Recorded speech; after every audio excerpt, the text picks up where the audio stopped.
yan guys ang inihaw na isda. Mate ang tawag nila dyan. Yan. Paborito ni amo yan. Itong gusto niya yan. Inihaw. Guys. Kasi Tuesday na naman ngayon. Kanina yung ano ko is yung pinarito. Ngayon naman inihaw. Yan.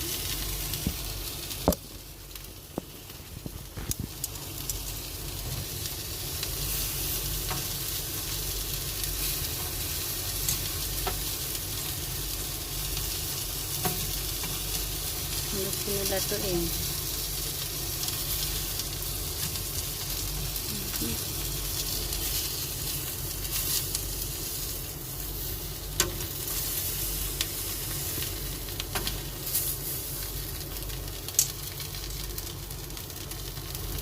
Isang ikot pa, okay na yan, luto na yan.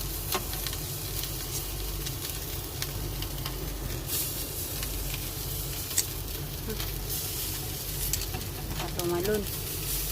Buhay pa.